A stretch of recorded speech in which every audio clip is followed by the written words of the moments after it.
Bago po tayo mag-umpisa, tayo muna ay manalangin. Ano po? Panginoon na aming Diyos, magalang po kami lumalapit sa iyo. Nagpapasalamat po kami ng marami sa pagbibigay ng ganitong mga pagkakataon na kami po ay nagkasama-sama bagaman malayo po ang aming mga distansya. Binigyan mo po kami ng isang ganitong pagkakataon para po matupad namin ang aming sagutin, ang aming tungkulin sa amin pong mga batang nasasakupan. Basa-basan mo nawa po kami sa aming gagawin sa gabing ito. Pakibasbasan din po ang iyong mga gagamiting instrumento na maging kapakipakinabang po at mapadaloy namin ang mga kaalamang dapat naming maibigay, maibahagi sa aming mga tagapakinig. Ang lahat po ay aming pakiusap sa pangalan po ng Panginoong Hesus. Amen. All right. So, good evening, everybody. Welcome to ETCOR Educational Research Center webinar. This is your host, Pablo Regalario from Lipa City Senior High School, Batangas. All right. I hope that everybody is, can everybody hear me? Yes po. Ako po ba inaririnig ng lahat? Yes, sir. All right. Thank you very much. So once again, I'll be your host for tonight.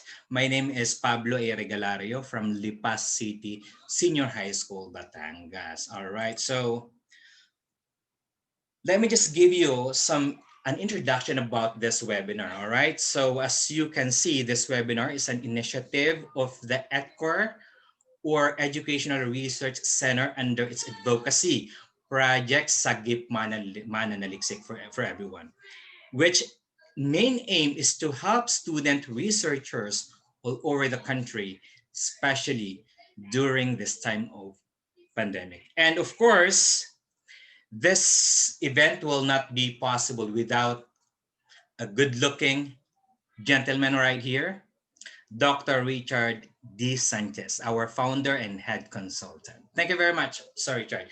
Isa naman pong palakpak kay Sir Richard kahit kayo hindi namin naririnig. Ano po? Ayan, yan po si Doc Richard. All right. So at this juncture, we would like to welcome all the participants, although I cannot see you right here in my screen, but of course, you guys are welcome, students and my fellow educators, researchers, welcome for this webinar. All right. So this will be our agenda for tonight. Okay. So firstly, I'm going to give the webinar protocols, and after that, that will be followed by introduction of the resource speaker that will be formally introduced later. And after that, we'll go directly to the resource speaker's talk. And of course, that would be followed by question and answer portion. And later, we will be sending links for our evaluation. And of course, I will also be introducing the next ETCOR's event. And of course, the closing. All right, so these are our webinar protocols. So number one, you have to ensure that you have a strong internet connection. While the meeting is ongoing, it is the discretion of the webinar organizers to readmit. Yes, sir? Sa research.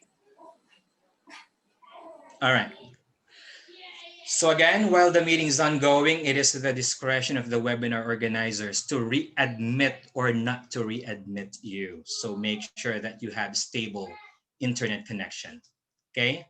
And then number two, before admission to the meeting, please update your Zoom profile or Zoom name using the format that we gave you, acronym of your school, then your last name and given name. Example, SEHS Flores Carmina. Okay, and then you have to do it before your request for admission. I mean, your request for admission to the meeting, because we need to verify and admit only the qualified participants based on their school as shown in the registration form, their last name and given name. Keep your microphone also on mute until needed.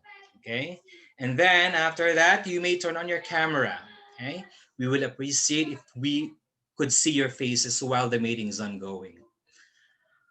Just ensure that your privacy is still protected while your camera is on. Remove anything in your background which might be used by others to intrude into your privacy. And of course, you may send or post your questions, which will be answered by the lecturer after the lecture proper. And of course, please be reminded that this webinar is recorded and the video lecture will be posted in ETCOR's YouTube channel and Facebook page. After the webinar, please write a feedback or review of the event in our Facebook page, Embracing the Culture of Research, Educational, ETCOR, Educational Research Center. And without much ado, let me introduce our resource speaker for today. All right. So we are very fortunate because tonight he is with us. He is an assistant professor of theology under the Christian Living Education Department, Institute for Christian Formation and Social Integration at Holy Angel University, Angeles City, Philippines. He is also one of the founding members of the HAU Institutional Review Board. He graduated with the following degrees: Bachelor of Arts in Philosophy, graduated with, of course, with this one of the highest distinction, magna cum laude, from the Mother of God Council Seminary, City of San Fernando, Pampanga. Master of Arts, major in Educational Management with high distinction from Holy Angel University, Angeles City, and Doctor of Education, major in Religious Education and Values Education from De La Salle University, Manila, Philippines. Dr. Sarmiento has also attended a certificate course on Big History in 2018 held at the Dominican University of California, San Rafael, California, USA, where he was able to learn about the first year experience in US-based college education. Right? He is also the auditor of the Religious Educators Association of the Philippines, REAP Incorporated, a member of the Philippine Association for the Study of Culture, History, and Religion, Incorporated, and Philippine Association for Teachers and Educators, PAFTI, Incorporated. Dr. Sarmiento has also presented research papers to national and international conferences held locally and abroad, such as Australia, in the United States. His research interests are theology, religious education, spirituality, and Catholic education. He is also an associate editor and peer reviewer of 17 various international journals in religion, education, and social sciences. He has published research journal articles in peer-reviewed ISI, WOS, Clarivate Analytics, and Scopus Index journals. So we are so fortunate, we're so lucky tonight because with us is Dr. Philip Joseph Sarmiento. Pakipalakpakan naman po natin si Dr. Philip. Thank you po, Dr. Paul, for that introduction. And thank you very much also to all the participants for tonight's webinar. So I am very delighted as well to be given the opportunity to give this talk to you, which is part and parcel of our effort to provide a free webinar to our student researchers, particularly in the senior high school, so that we may help them in their research endeavors. So I also would like to thank Dr. Richard Sanchez for giving me the opportunity to give this lecture, and I would like also to give my commendations to our fellow research consultants who are also with us today or tonight. So as I have been acquainted with the topic that I am going to deliver tonight, so basically what we are going to talk about is tungkol siya sa weeks 5 to 6 lessons, which is focused on the review of related literature, particularly in qualitative research. So I believe most of us, particularly our students, may think, ano ba ang halaga or what is the importance of review of related literature? Sometimes other people would think, particularly yung mga bago-baguhan sa research, iniisip nila, RRL, review of related literature, pagsama-samahin mo lang yan. Basta may date, pangalan ng author, yun na yun. But my question is that the proper way of doing it? So sometimes, let's face the reality that this portion of the paper, particularly the research paper, is one of the most neglected part. Kasi sinasabi, these are just compilations of studies that were conducted before. So kumbaga, ano ba yung halaga? Or what is the benefit of reviewing literature? Tapos na nga yan, no? Nakalipas na nga yan, nakonduct na nga yan. So, para ba sa relasyon, no? Kumbaga, tapos na yung relasyon, babalikan mo pa ba? So, something like that, if we will relate it. So kung titingnan po natin, mahalaga, or it's very important to note that review of related literature is actually a very significant part of any research endeavor. So let me proceed to my presentation. So for this evening session, based on our most essential learning competencies for practical research 1, these are the objectives that we would like to meet. So first and foremost, we would like, at the end of the session, participants will be able to, number 1, select relevant literature. Second, cite related literature using standard style. And then number 3, synthesize information from relevant literature. And 4, write coherent review of related literature. So, but before I proceed, can I see a raise of hands of those who are now having their literature review? So, or meron na ba kayong ginagawang research na somehow you're already starting to look for the review of related literature? Meron na po ba sa ating mga participants? Can I see a raise of hands? Meron na po. So I think meron na. Okay, so meron na. But for those who are not yet doing it, this will be a beneficial thing to you as well, because bibigyan kayo ng hint on how to do the literature review. So ito po yung ating gagawin for tonight. We will try to give into the importance of doing the literature review and how to do it right. So let's now proceed. So first, let's try to define what do we mean by literature review.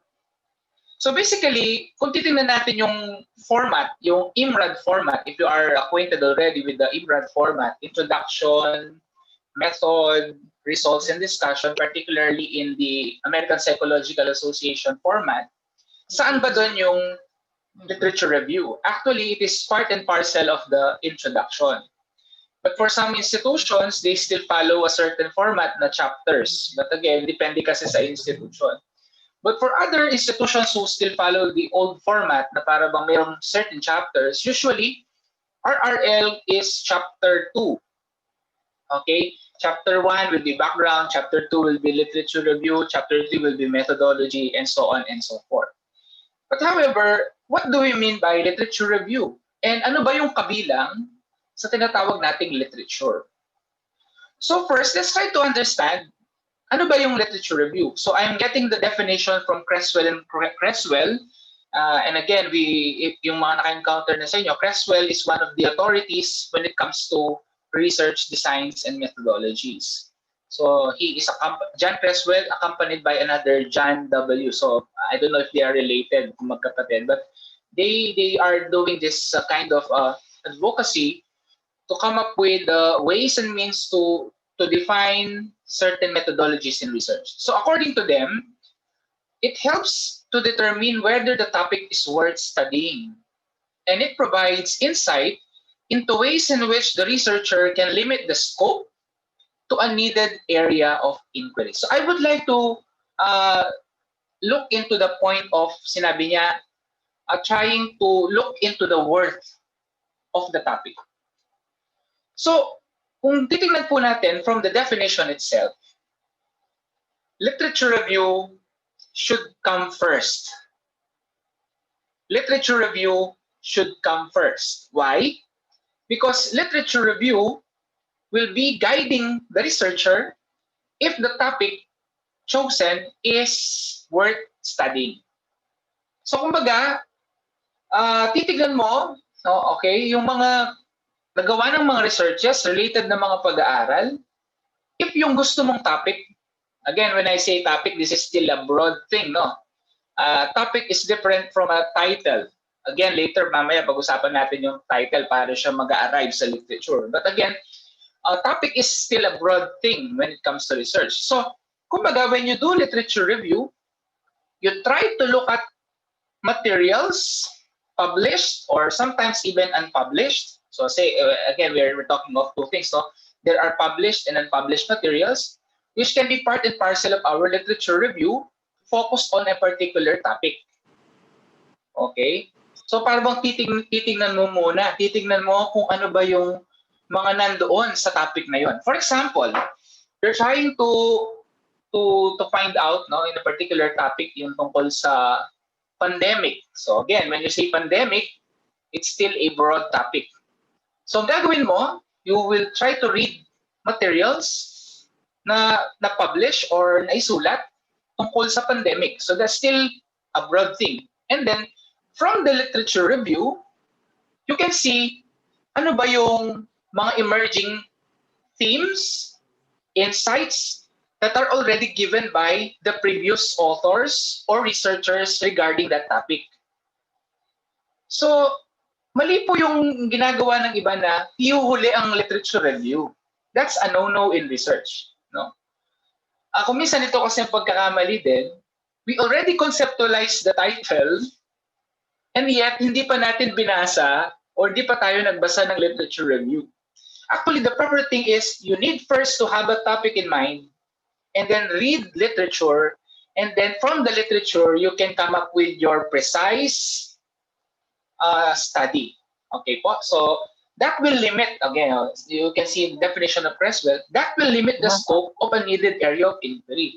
Kasi when we talk about a topic, it's still a broad thing in terms of research. You cannot proceed with a broad topic. Again, I don't know, sa mga nagre-research na, no, in your practical research, probably your research teachers or professors were already mentioning about that. You need to delimit your topic. However, how can you delimit your topic if you do not or did not read anything about the topic?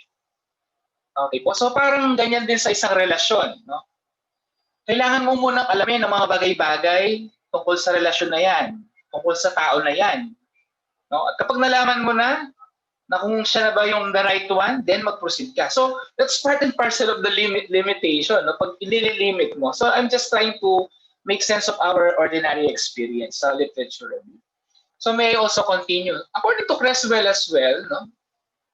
Literature review shares with the reader the results of other studies that are closely related to the one being undertaken. So again, may we stress the term closely related. Kaya nga related literature, it means the topic that you are trying to consider or the what do you call this, the title or the problem that you are trying to investigate is somehow related to the previous studies, to the previous writings of authors. So kaya nga you try to relate it. However, when we say literature, yun nga, no? Ano ba yung literature?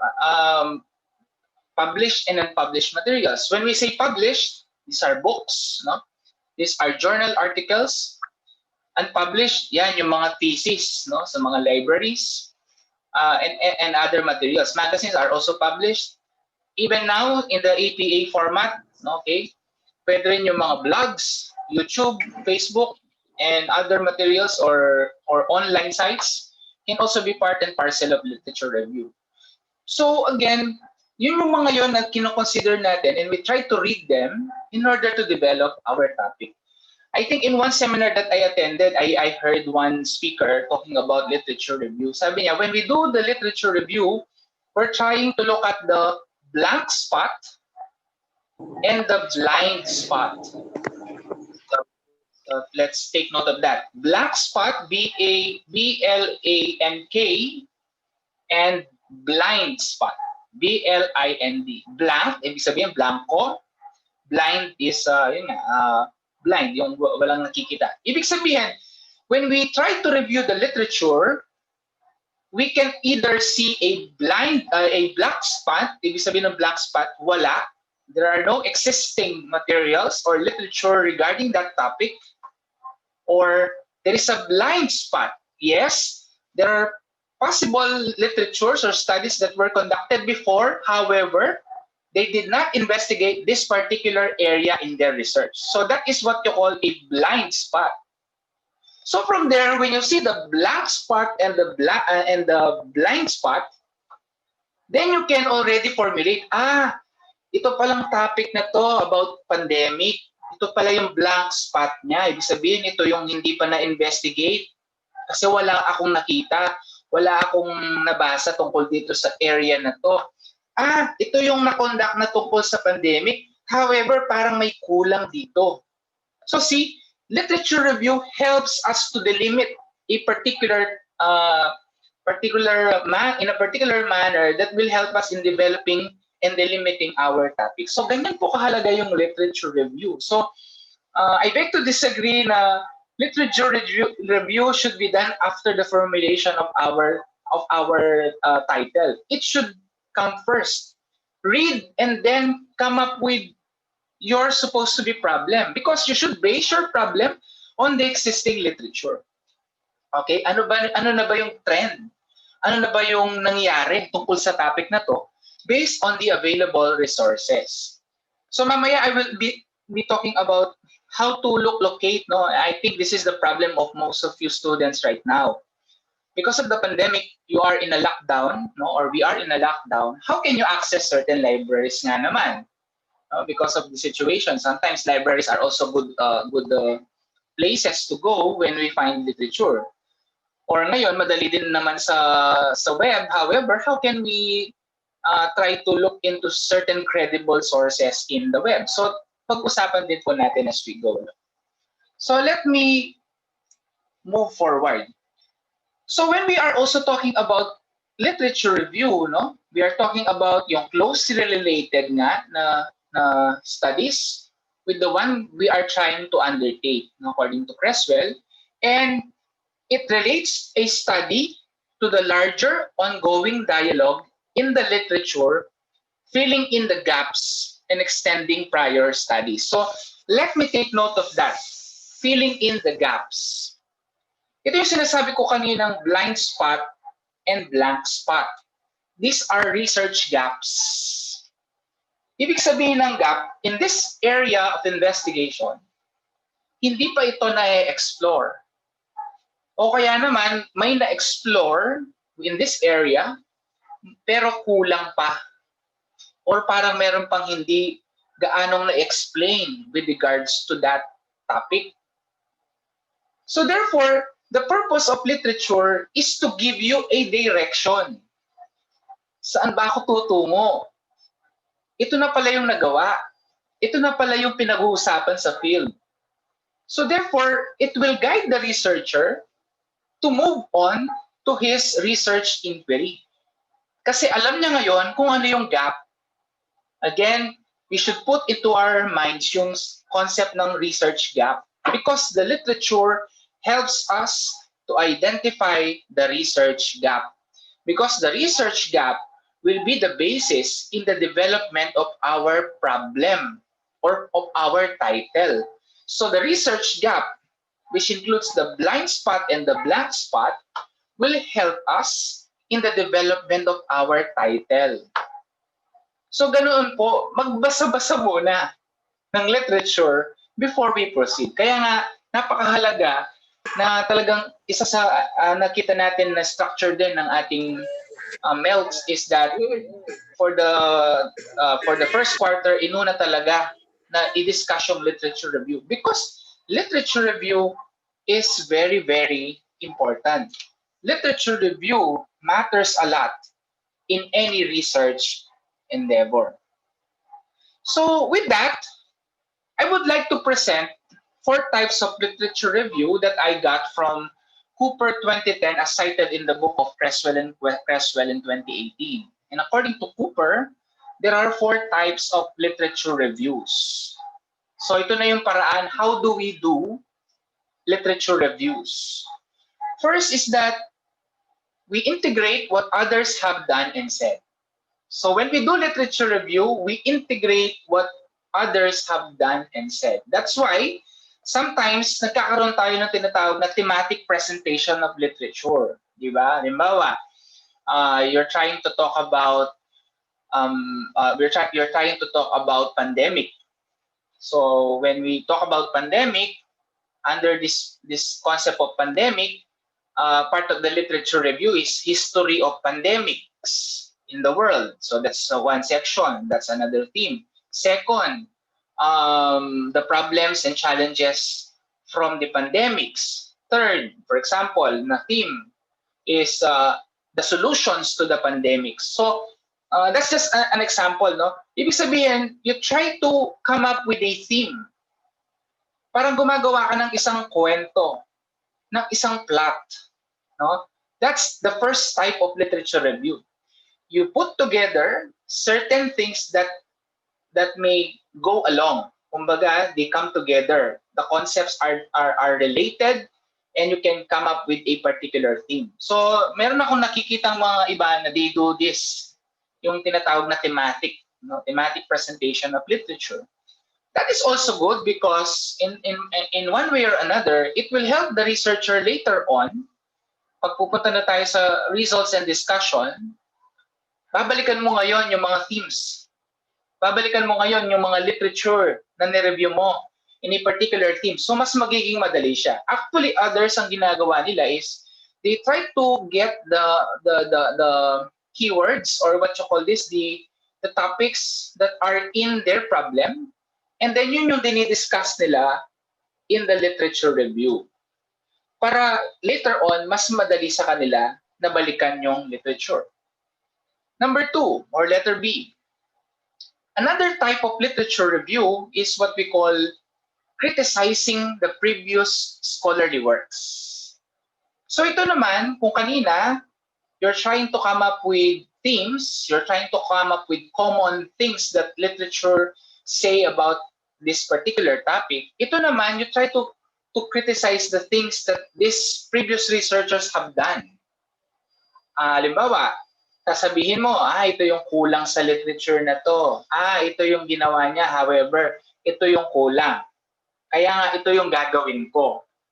So see, kaya nga in contrary, doon tayo gumagamit ng mga yon. In contrast, however, this particular subject or this particular study that was mentioned by this author is lacking in this. That is why the researcher tries to fill in that gap. So may mga ganoon, no? Na pagbuo din ng literature. You criticize the work of the other. Yung pangatlo naman, letter C, you're trying to build bridges between related topics. Ito naman, kinokonekta mo, ano ba yung missing link, no? Between and among the topics. So that's another way of doing literature review. So para bang, if this is the particular topic, no, na pinag-uusapan, and then this is another topic, ito yung, ano ba yung nag-uugnay doon sa dalawa, no? Na maaaring magkaroon ng smooth transition in the presentation of the topics.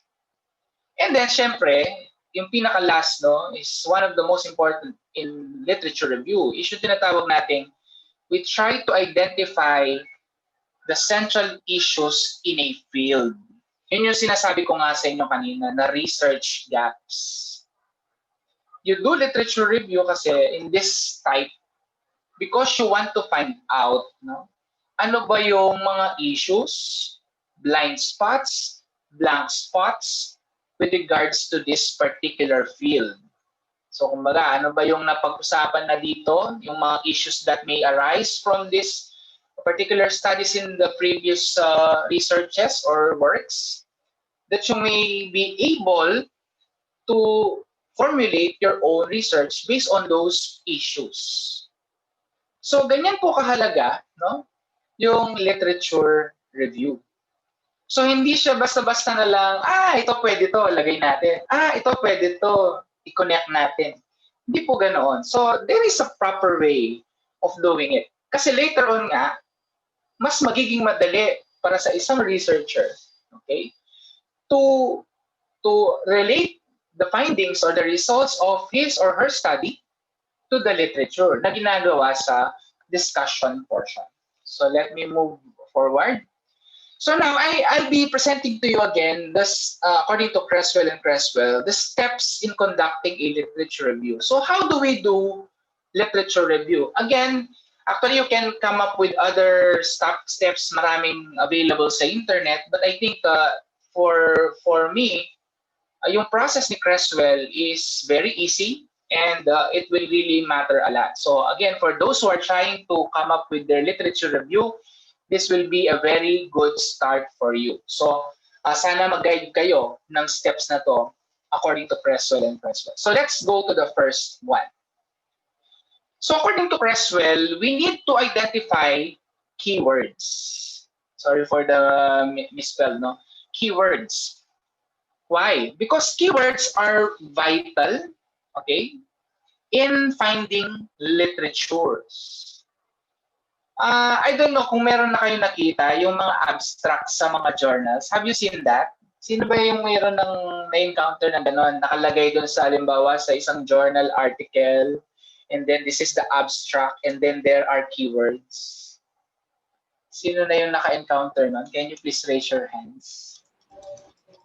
Nakakita na. Yung nakakita na ng keywords sa mga previously published works o kaya mga thesis. So, I think, no, doon pa lamang, makikita mo na, ito palang topic na to, in-investigate nila kasi part siya ng keywords.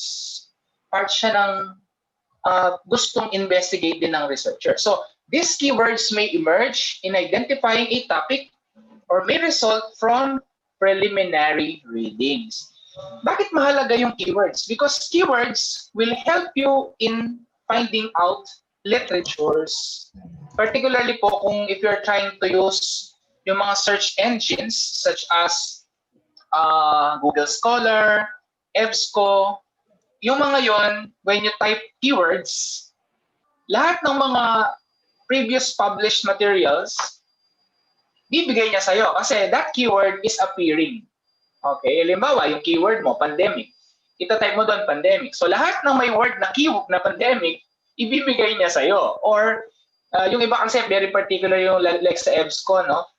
Ilalagay mo yung setting keywords. So talagang yung may keyword na pandemic, ibibigay niya sa'yo, whether book, whether journal. So napakahalaga na to identify the keywords. Then, saan mo kukunin yung keywords? The keywords, pwede siyang kunin sa topic. So yun yung kalagahan ng initially, meron kang kukunin, halimbawa, pandemic, nabanggit ko na kanina, history of pandemic, that's your keyword. Number 1, history. Number 2, cures during the pandemic. So that's another keyword. 3, list of pandemics. So yung mga yon, pwede mo nang gawing parang keywords to find out ano ba yung mga existing materials na may ganoong keywords. So that's very important tip or step. So identify the keywords. So next, step 2 naman is after using the keywords, dito na tayo magsisimula. We will try to search dun sa keywords, no?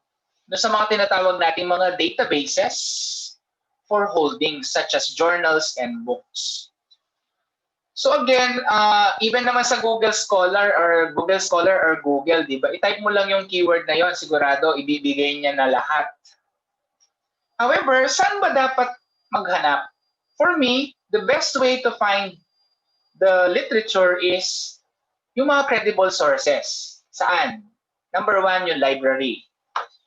However, yung sitwasyon nga natin ngayon holds people back because hindi na tayo makapunta sa school, sa library. Yung iba naman, swerte, kung meron silang mga school accounts, no? Like EBSCO. But later, guys, don't you worry. I'll be giving you some websites that you can get free and open access literature or journals. So yon, pwede kayong makapag-download, pwede kayong makapag-search.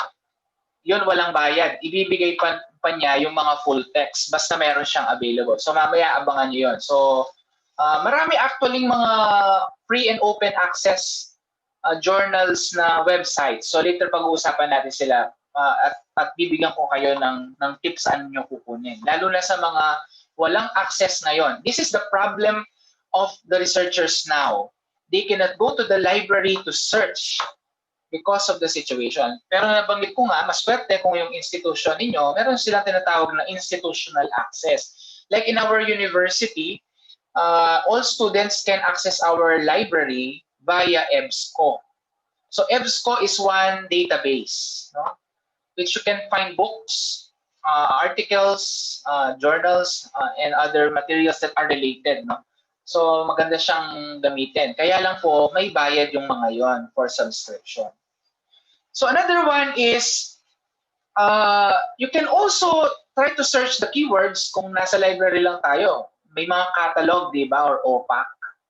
Have you seen or encounter OPAC? Yung kalimutan ko yung ibig sabihin ng OPAC. So, sa OPAC, pwede mo siyang makita, no? Pwede mo siyang makita kung ano yung mga libro na may ganitong topic. So again, these are some of the examples where you can find yung mga general databases. Ito, Google Scholar. Mamaya papakita ko yung example. You can find certain topics or keywords there. You can type Google Scholar, scholar.google.com. Sa Google Scholar, meron din mga free access. Or sometimes, i-type mo yung keyword, no? And then, mayroong iba na makikita mo, link lang pero walang full text. Pero, this is a tip for you guys. Try to search the email of that author. At email mo siya kung talagang interesado ka doon sa kanyang paper, nakita mo na related talaga doon sa gusto mong gawin. Alam nyo, researchers are very happy when people are reading their work. Ako, personally, I already encountered this because I already published certain journal articles. No? Yung iba kasi are paid because of the publishing agreement. When the researchers from other places ask me, "Sir, can we have a copy of your paper?" "Yes, I can give you." Sabi ko, because napakasaya nun. Binabasa nila yung study ko. Isasama nila, no, sa kanilang literature. Alam nyo, yun isa sa mga fulfillment. Actually, sa pagkukonduct ng research, hindi lang yung matapos yung research mo. But rather, one thing that makes a researcher happy is that others use it, others utilize your findings. Kaya nga po, this is one way of doing as well, a rigorous way of research. Kasi later on, babasahin yan. Later on, pwedeng pagkuhanan yan. O magiging part yan ng literature. No? So that's one realization that I have as a publisher. No? Another one, yung Web of Science, ito yung, ngayon, Clarivate Analytics na siya. However, ito mostly journals ito. And then yung EBSCO, may bayad, pati yung ProQuest, JSTOR. Meron din yung mamaya yung Directory of Open Access Journals. I'll discuss with you later yung mga yon na open access databases that you can use, particularly in finding literature. So marami pa po. And libraries are also siyempre the best places to go when we try to find literature. So nakuha po ba? That's the second thing that you need from the keywords, search. Next, set a priority on the search for journal articles and books. So when we say set a priority, ano bang ibig sabihin nun? We try to determine whether these articles and books exist in your academic library or whether you need to send for them by interlibrary loan or purchase them through a bookstore. So according to Creswell, di ba na-search mo na? Na-download mo na? You try to look into, ito ba? Talaga bang related ba siya? Kasi kung minsan, di ba sa pagmamadali, na tinitingnan mo yung mga existing literature or journals, no? Titingnan mo initially related yata to. Hindi yata to related. Pero again, the best technique that you can do to find out yung setting a priority, ito, guys, isa sa mga technique, no? Lalo na sa mga journals, you try to read the abstract. Abstract muna. Kasi sa abstract, as probably mentioned by the previous, siguro mga talk sa inyo. Abstract gives you the overview of the study. So from the abstract itself, makikita mo if the study is connected to what you are trying to do. Okay, so that's the first thing. Yung iba naman, what they do also is, after reading the abstract, they go to the findings or results. Or they go to the conclusion. Kasi yung conclusion, bibigyan ka rin niya ng hint. Ano yung nangyari sa study? At ano yung future direction ng study? O kaya some other journal articles, no, or published materials would say this is the limitation of the study. So the limitation can also be part of the literature review. That will give you either that will give you a blind spot, no? Ito pala yung limitation ng study niya. Ito palang area na to hindi niya nagawa. So pwede ko tong bigyan ng ng posibleng focus kasi hindi pa to na-discover sa previous study. So that's a tip that I can give. So the fourth one is syempre, you need to skim. So skimming is, tingnan mo nga by reading the abstract. So skim this initial group of articles or chapters kung libro yan, and collect those that are central to your topic. So again, throughout this process, simply try to obtain a sense as to whether the article or chapter will make a useful contribution to your understanding of the literature.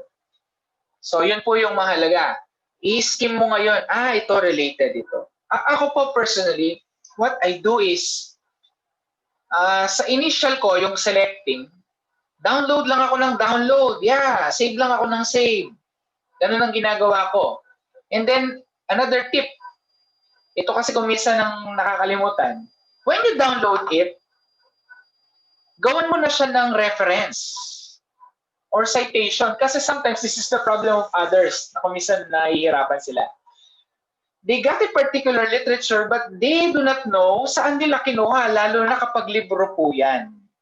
Hindi kagaya sa journal articles, madali kasi the title is there, okay, the journal is there. Pero kapag libro yung kukuhanan mo, halimbawa, you photocopied it, no? Kung minsan, saan na kasing libro to? Saan ko kasi kinuha to? So the important thing there is you annotate, okay, the reference already, yung author. Para later on, mas maging madali. That's part of what we call skimming. So you try to eliminate, or kung minsan, ano rin po initially, wag mo munang burahin when you do skimming. Kasi kung minsan, baka meron ka lang hindi nakita. So ang maganda, later on, mag-second skimming ka. Baka later on, makita mo to. Oo, nakaligtaan ko to. Oo, hindi ko nakita to. So that's part and parcel of literature review. So you need to skim, you need to search, no? If that literature, that journal article, that book, that opinion, or that what you call this website gives you a connection to what you're trying to discover in your study. And then the fourth one or the fifth one is as you identify useful literature, ito yung kumisa nakakalimutan po ng iba.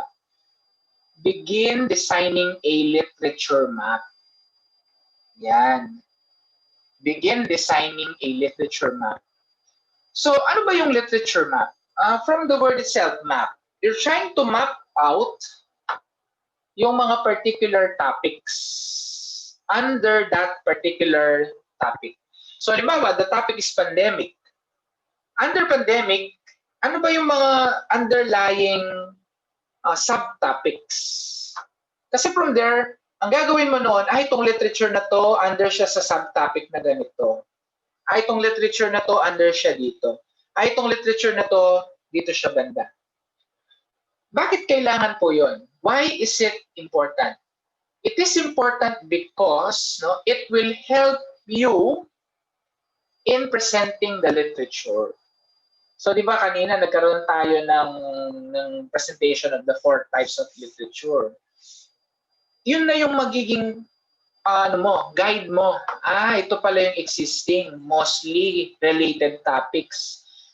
Usually itong mga literature na to, puro sila, they're trying to critique this particular topic. Itong literature na to, nag-present siya ng mga gaps. So, doon mo pwedeng simulan yung paraan mo ng pag-literature review.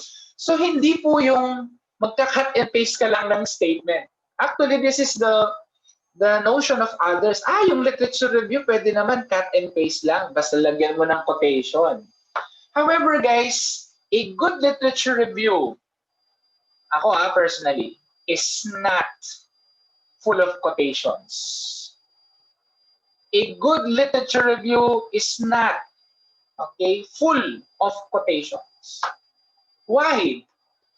Because the literature review should be a synthesis of what you have read from a particular work of a particular author. Hindi yung dahil ay cut and paste. Those, siguro others may say, sir, kasi medyo mahirap na i-synthesize kung ano yung sinabi. O kaya, kung minsan, sir, baka mawala yung essence nung sinabi. Di ba? I don't know kung naranasan din po ng iba sa inyo, yung mga nag-research na rin. No? I do not discredit na sometimes we really need to put quotations or mag-direct quotations tayo. Kung talagang yon ay nagbibigay ng emphasis. However, hindi naman po yung lahat, puro quotation na lang. Diba, I don't know, some teachers also of research are here. Siguro nakaka-relate po kayo.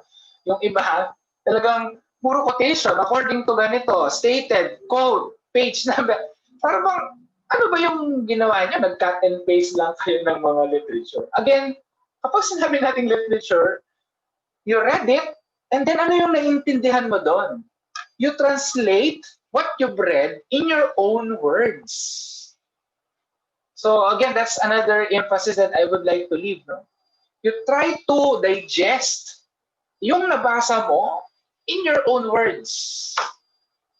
Not necessarily do the quotations. Ako, admitted din nung hindi pa ako talaga nagre-research, ang ginagawa ko full of quotations. Pero as I go along, sabi ko, at na-discover ko rin sa mga pagbabasa ko, a good literature review is not full of quotations. A good literature review is a synthesized work. Pinagsama-samang mga ideas ng iba't ibang mga ginawa, ng iba't ibang mga studies, and you wrote it in your own understanding. You try to express the ideas that others have done in the previous studies or works in your own understanding.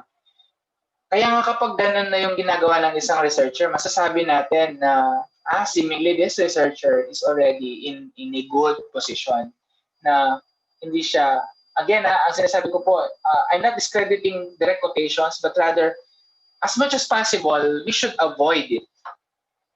Lalo na kung hindi siya ganoon ka-related.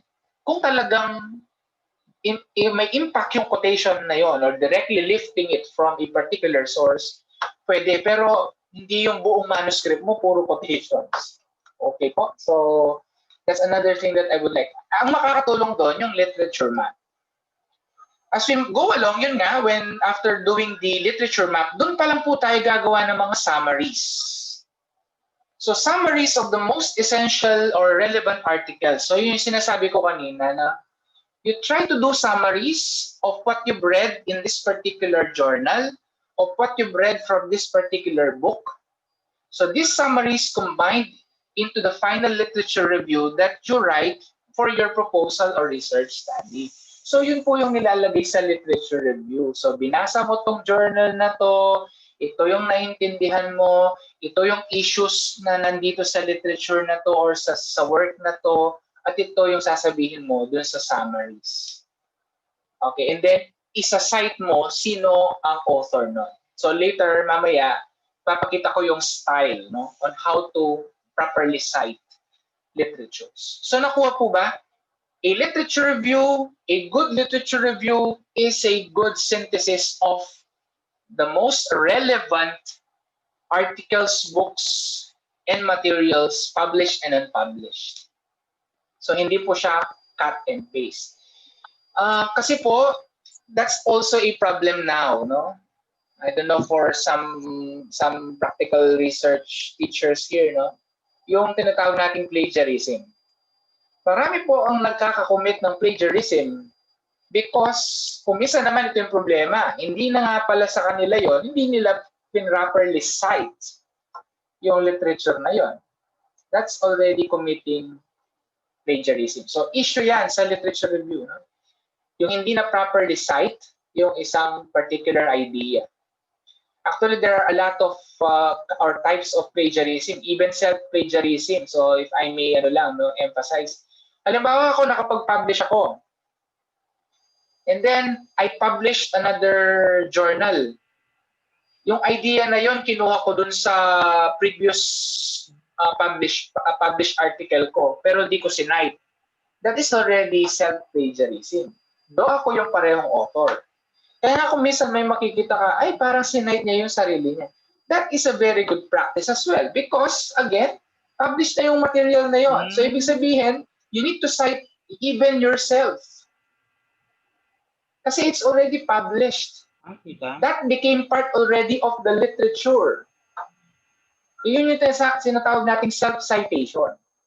However, ano rin naman, no, syempre, with due respect, no, to other literature materials or studies, syempre, hindi naman po sa'yo lang naman ang isa-cite mo. So, kumbaga, there are certain instances lang that you will cite yourself if it's really related to the topic that you are discussing. So, ako, basically, meron akong mga ganoong mga published materials na I cited myself because the topic is connected to what I am investigating and it really contributes to the ongoing discussion. Pero, dahil kahit sa akin yon, sinite ko pa rin yung sarili ko. So again, when we try to summarize the most relevant materials according to Creswell and Creswell, we should include precise references to the literature using an appropriate style or guide. So mamaya pag-usapan po natin how do we cite properly, no? Our literature. And then number 7, so after you summarize, di ba, na-summarize mo na in your own words, yung sinasabi ng libro na to, yung findings ng journal article na to, you will now assemble your literature review. So when you try to assemble your literature review, you can do it thematically, structuring it thematically, or organizing it by important concepts. So thematically, parang may kwento, and then concepts, yung mga related concepts, yun yung pag-present. So end the literature review with a summary of the major themes and suggest how your particular study further adds to the literature and addresses a gap in the themes. Ito po karamihan ang nakakalimutan ng iba when they do literature review. Oo, binasa nga nila lahat. Oo, sinummarize nila lahat. Pero ang tanong, ano ba yung sinasabi ng literature? Ano ba yung sinasabi mo? Ano ba yung connection ng mga literature na yon sa gusto mong gawin? Okay? Will it add to the ongoing literature? Will it address a particular gap based on what you've reviewed sa mga existing materials mo? Okay? Yung sinasabi ko kaninang blind spot and blank spot, nagko-contribute ba? Ito ba yung nakita mo after doing the literature review? Again, this is a reminder for all of us as researchers. No? Kailangan po na you end your literature review with a precise statement that after reviewing all these materials, ito ang nakita mong gap. Actually, that is what we call the synthesis of the literature. Ito yung nakita mo with these topics, with the things that were mentioned in the literature review.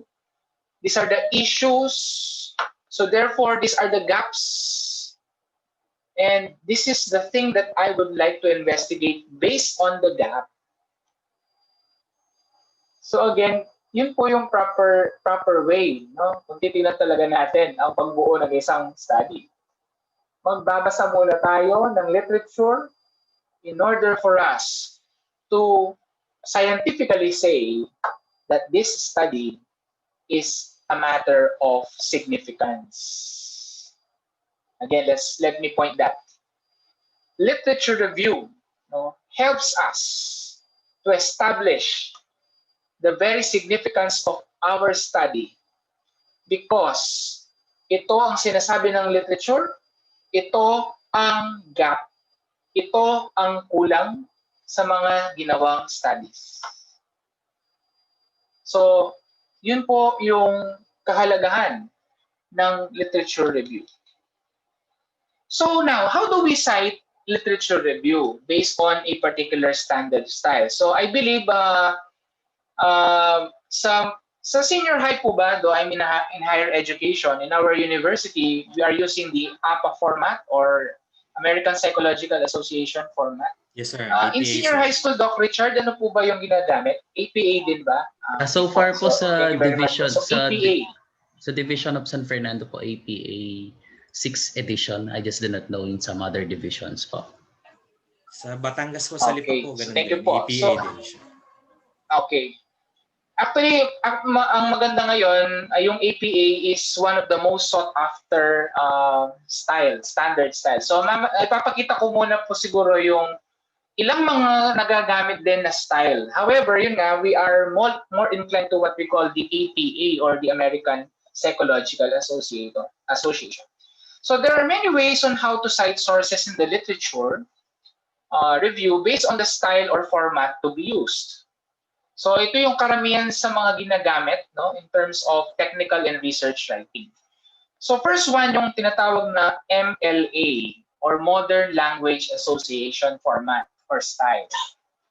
And then second, yung American Psychological Association, which is the one being used, mostly used by researchers in the field of education, social sciences, and engineering. Yung MLA or Modern Language Association, I think Dr. Paul Elijah can confirm this. In arts and humanities, MLA karamihan ang ginagamit. Yes, sir. Kasi humanities ang karamihan gumagamit sa Modern Language Association. Tama po ba, Dr. Paul? Yes, sir. Yes, sir. Tama po. Kasi sa English language, literature, MLA. And then Chicago naman, ito yung, I don't know, some of you siguro, yung iba yung mga medyo bata-bata pang mga faculty dito. Yung mga Chicago Manual of Style, o ito yung tinatawag natin na related siya sa Torabian format. Ito yung may tawag ito, may mga footnoting na style of referencing. I don't know, iba siguro sa inyo na nagawa na yun. No? Actually ako, I already had experiences of using the three. MLA, APA, Chicago. So may iba't iba silang manner of citation. Okay? Sa Chicago, tingnan nyo, may dalawa. May notes and bibliography at saka author date. So ibig sabihin ng author date, meron din siyang parenthetical citations. Yung notes and bibliography, ito yung footnoting, yung parang Torabian. Actually, may Torabian. Yung APA or American Psychological Association, karamihan ito yung may parenthetical citations na tinatawag, yung date, yung surname ng author, and then the date. MLA naman, may ganun din siya, pero may iba rin siyang ibang style. Pero for the sake of our discussion for today, I cannot give everything about this major standard style kasi nga kulang yung 2 oras. So we will focus ourselves with the American Psychological Association, and I think are you acquainted already with the 7th edition? So APA now is on its 7th edition. Ibig sabihin, nag-upgrade na siya. And then there are certain things that they changed. No? I don't know kung alam na ng iba. Mamaya, I will be citing some examples of the changes that were made. No? Ano ba yung mga significant changes that were made in using the APA 7th edition. So actually, meron pang mga ibang mga style. Kapag medical field, meron din silang ginagamit. At iba pa, yung sa engineering, yung IEEE format. So may mga ganoon, very technical. So depende, no? Meron pang ang Vancouver style, no? I don't know kung na-encounter niyo na rin yun. Harvard style. So ang dami-dami way of doing, no? Pero Again, for the sake of our discussion for tonight, I'll be limiting my discussion on the American Psychological Association, which is the most used format in education and social sciences. So again, let this be a reminder to everyone. When we cite literature, particularly in APA format, we attribute the work, not the authors. Again, let's try to digest that. We attribute the work, not the authors. Ano pong ibig sabihin nito? In APA, we are not mentioning the surname to attribute the work. We mention the surname because that surname and the year when it was published as the citation of that work. So again, hindi po yung, kasi kung minsan nakikita natin, halimbawa, Sarmiento State 2020 stated that. So when you do na Sarmiento 2020 stated that, ako yung nagsasabi. Pero in APA, the proper way is, in Sarmiento 2020, ibig sabihin, I am referring to the work of Sarmiento in 2020. So, love is like this and like that, for example. Okay? Pero sa MLA, again, this is another format kasi. Sa MLA naman, ang focus ay sa authorship naman. Dr. Paul, can you confirm this? No? Kasi mas ano ka rin sa MLA. Yun naman, yung authorship sa humanities, sa arts, they attribute the author. Kaya nga, mostly, like sa field namin sa philosophy and theology, ginagamit namin mga, yan, yung Arabian o kaya yung MLA, no?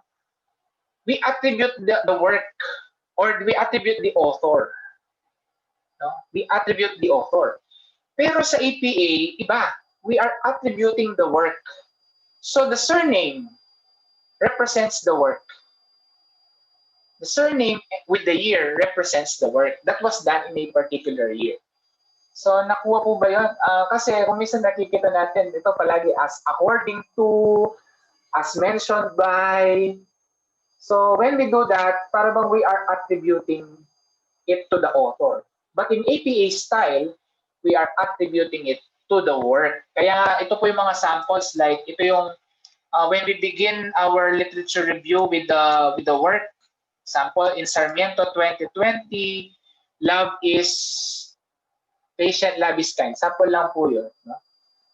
And then, as cited in Sarmiento 2020, love is patient, love is kind. O kaya naman, love is patient, love is kind, open parenthesis, Sarmiento, 2020. So that's parenthetical citation. So mamaya ipapakita ko yung ginagamit mostly in APA format.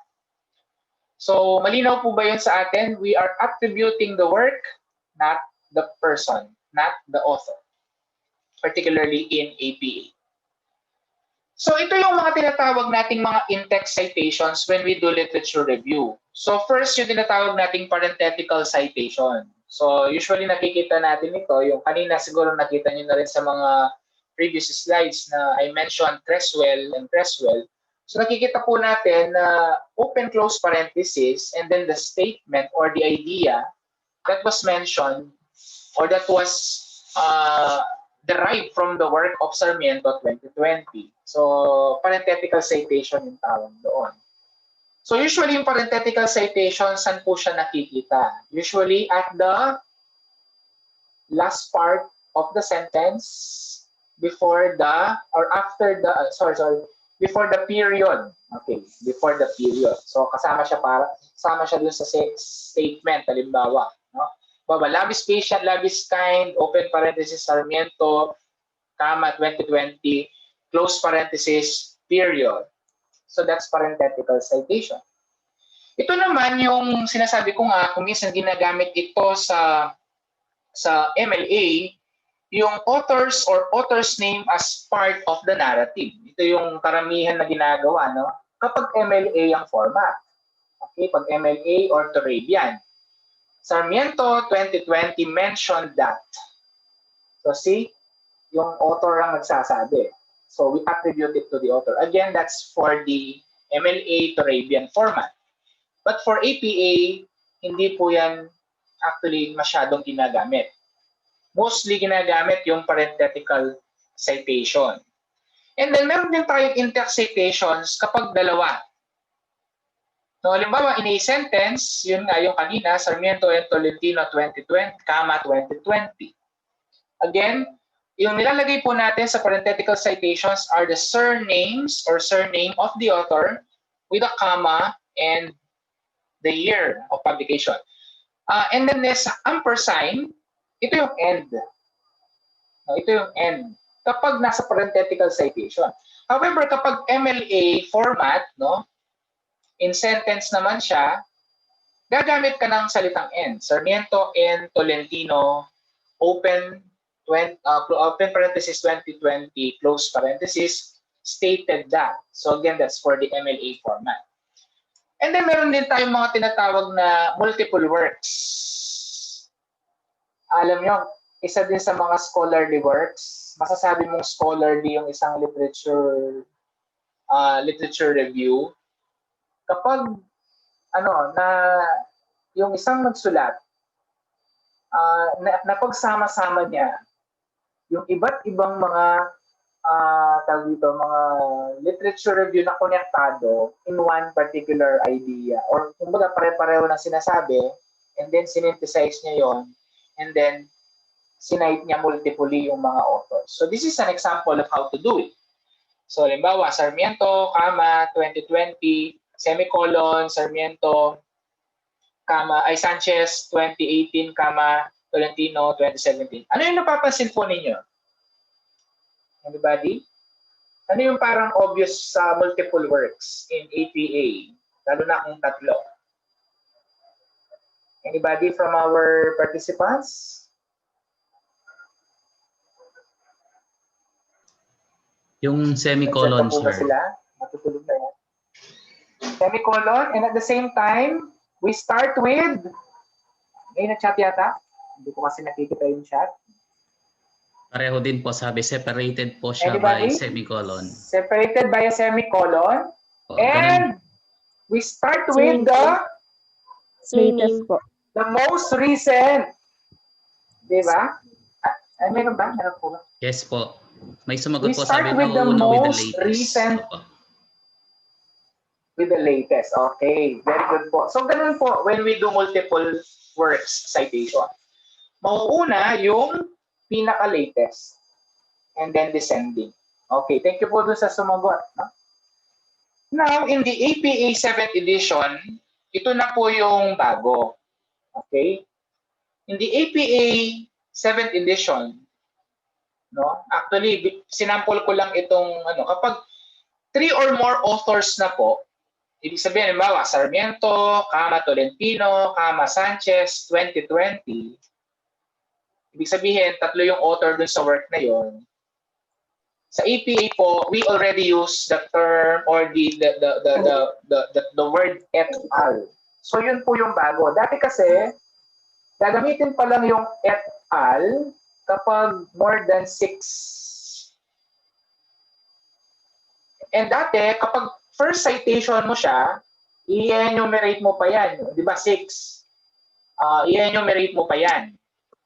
And then kapag inulit mo na naman yung citation na yon sa next chapters or pages of your work, you use et al. But now, in the 7th edition, kapag tatlo pa lang, you can already start using et al. So, did we get it? Yun na yung bago ngayon sa 7th edition. This is one of the recent adjustments of the APA format. Kapag tatlo na, kahit first citation pa lang, ibig sabihin yung first appearance niya sa literature or sa samang part ng manuscript mo, pwede mo nang gamitin yung et al. Now, paano mo ba sinusulat yung et al? Et al, et space al period, year. Yung iba kasi ginagawa, et period al, year. But the proper way is et space al period, year. So yun po yung one of the latest, what do you call this? One of the latest revisions or editions of the 7th edition of the APA format. Ito, in terms of the direct citations or in-text citations, yun nga yung sinasabi natin kanina, I made an example, no? This is a published work of mine that was published in the International Journal of Religion and Spirituality in Society. And the work is about the image of God among children of OFW parents. The image of OFW parents towards theology of migration. So ito, for example, I would like to quote yung isang very important, significant statement na palagay ko hindi ko masasabi sa sarili kong salita. How do we do it? So we do it like this. You put the quotation, open quotation, and then yung statement, and then yung yung quotation marks, okay? After that, yung open parenthesis, name of the author, comma, year, and then comma, P. Ibig sabihin ng P is page. And then with the period, and then the page number. Remember, that's published in page 7. Open parenthesis, a close parenthesis, period. So, yun yung kapag parenthetical citation siya na direct quotation. Now, kung gagamitin mo naman siya sa MLA or sa Chicago na author date, ganito siya. So, cited that, and then, yung quotation, with an open quotation, close quotation, ilalagay mo naman yung page number dun sa pinakahuli. Open parenthesis, period 7, close period. So, yung pong quotation marks, hindi siya after ng period. Okay, it's before the open parenthesis with the author, comma, 2018, comma, period, period, P period, page number, and then 7. Okay. Note, in APA, when you already exceed into 40 words, more than 40 words, indented block quotation na siya. Ibig sabihin, magkakaroon ka na ng indention, hindi na siya kasama doon sa parang paragraph mo, and then mag-i-indent ka na. So to emphasize that particular statement or literature. So that's what we call an indented block quotation. Okay, so kailangan pa ba niya ng ng quotation marks? Hindi na po. Kasi nga, binlock quotation mo na. Ibig sabihin, in that manner, you're saying this is the work of this author, and then you're trying to mention it without the quotation marks na. Kasi redundant na po yun. Pag binlock quotation mo na siya, nag-indent ka na, that already makes the quotation. Okay po? Let's proceed. Okay, ito na yung exciting part, lalo na ngayong pandemic. Saan tayo kukuha ng literature review? No? Lalo na ngayon na wala tayong access to the libraries. So I am suggesting that you access in this what we call open access databases. Mostly, itong mga to are free. And they also give you, what do you call this? Credible materials. However pala, before I proceed, baka makalimutan ko, ano ba yung prioritization sa mga literature? Actually, yung mga first priorities, yung mga published materials. Yung mga published materials. Ano itong mga published materials? Journal articles, books. Ano yung mga unpublished materials? Thesis in the library na naka-bookbind. Kaya nga, di ba, unpublished master's thesis. Pero meron din bang mga published thesis? Yes. Meron din po tayong mga databases that provide published thesis or dissertation. Merong example dyan, yung ProQuest dissertation, kaya lang may bayad kasi yun. Meron din tayong mga, yun nga, but paano naman sir kung kukunin natin yung isang statement from a web page. So paano po ba natin siya? Importante po ba yun? Pwede naman, kaya lang mas scholarly po, no? According to what I've read. Mas scholarly if your materials will be coming from the published materials. Okay? Journals and books. Why? Because itong mga journals and books, we can say that they have undergone rigorous and scientific reviews, peer reviews. Ibig sabihin, proven na itong mga journal na to, articles na to, itong libro na to, inedit ito. So hindi siya basta-basta na lang. Kasi kung minsan, ang problema din po, no, sa mga websites is the credibility. Kaya nga, ano yung gagawin mo kung minsan? Talagang pakabasahin mo kung credible ba yung nanggagaling sa website na to. Okay? And then, according to what I've read as well, no, yung mga thesis and dissertation, they can also be used. However, ikaw din ang magja-judge kung bang itong thesis or dissertation na to has a rigor. May rigorous ba siya? Yung pagkasulat ba niya rigorous? Kasi meron din mga thesis or dissertation na kung minsan, hindi sila ganun ka-rigorous. Again, I'm not here to judge, pero there are some. No? Pero ikaw as a writer, ako, nag-dissertation din ako, no? Nag-thesis din ako ng master's. Yung ginawa ko may be helpful as well to others. They can also cite it, however, and publish it. Pero according to the books and articles that I've read, no, priority talaga yung mga published materials. Lalong-lalo na, if you are planning to publish your material, if you are planning to publish your work, mas maganda, the references or the literature will be coming from the articles and books. Okay po ba yun? Lalo na if you want to publish it. Kasi mas credible sila. Okay? Now, let's proceed to the open access databases that you can go. First one is ito. Yung Directory of Open Access Journals. So the website is http://doj.org. So ito pong DOAJ, from the word itself, open access, ibig sabihin, you can find certain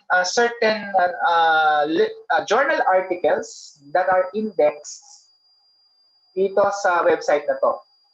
So marami po. No, maraming mga journals dito. See, dun sa latest nila na nilagay ko sa screenshot dyan, it's 15,085 journals. Imagine, there are 15,085 journals. Siguro naman sa 15,085 journals, meron kang makukuhang articles dun sa 15,000 journals na yun. So, maganda po ito. And then, ibibigay niya yung full text. Full text, ibig sabihin yung buong article for free. You need not to pay. My dear practical researchers, use this one. I highly recommend this. Lalo na sa mga topics ninyo. Pwede niyong ilagay yung keyword or yung phrase. And then, hahanapin niya lahat na related. Kasi ganyan po siya. O kaya naman, kung alam nyo yung mismong journal title, ibig sabihin, bawa, Journal of Management, pwede nyo i-type dyan, kung nandyan yun, ibibigay niya sa iyo lahat ng mga na-publish under that journal.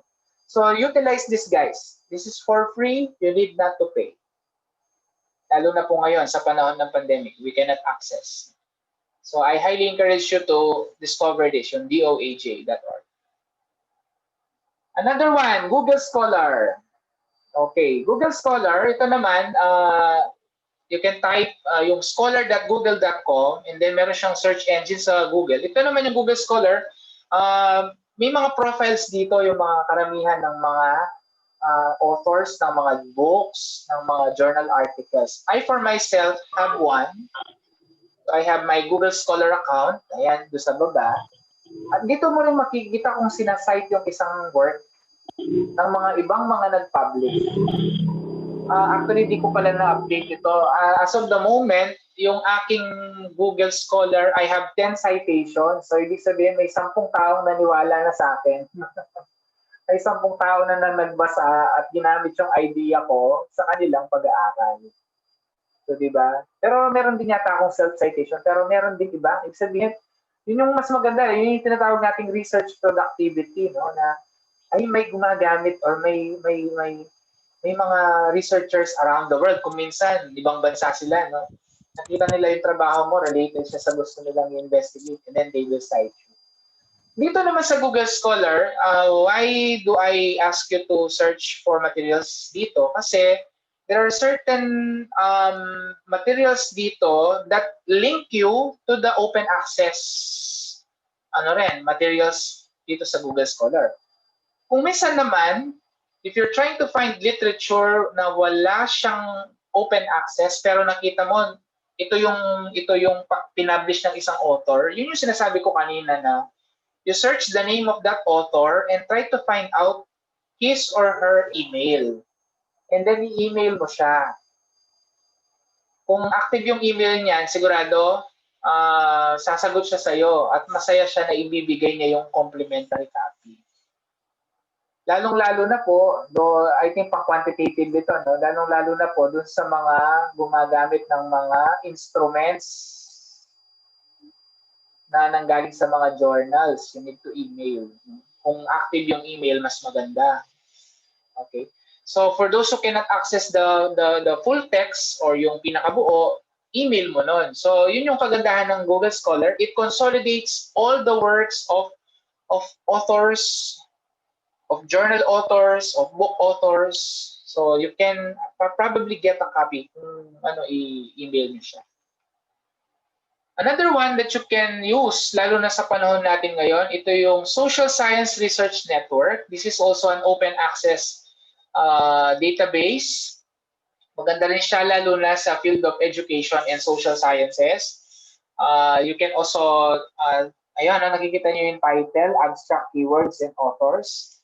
You can search it here. See, nakikita niya, sabi niya dito, there are 950,733 research papers from 503,172 researchers in more than 50 disciplines. So, malay mo naman, may makuha ka dyan, kahit mangilan-ngilan lang.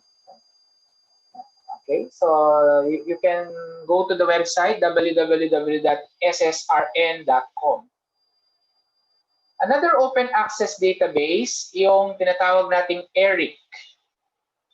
ERIC is the Institute of Education Sciences. So this is eric.ed.gov. So ito rin po, it also gives you certain open access journals o kaya yung mga links sa mga particular journals or published materials. So open access din ito. So you can search there your keywords. O pwede nyo i-search dyan. And then another one, yung Scopus. Kaya lang sa Scopus po, hindi siya open access, pero it can give you a way to search for the particular author in a particular journal article. So, dito makikita mo yung information niya, maaaring mo makuha yung email niya. Kasi nung nag-search ka, nakita mo, itong material na to, pinublish ni Sarmiento, Philip Joseph. Nandito yung kanyang, dito sa more. O yung minsan doon sa baba, makikita mo yung email. So, from there, pwede mo siyang i-email at hingin mo yung kanyang material. Pero again, yung emailing, no, magpakilala ka. So, Scopus is the largest database of abstracts in the world. However po, may bayad din ang Scopus.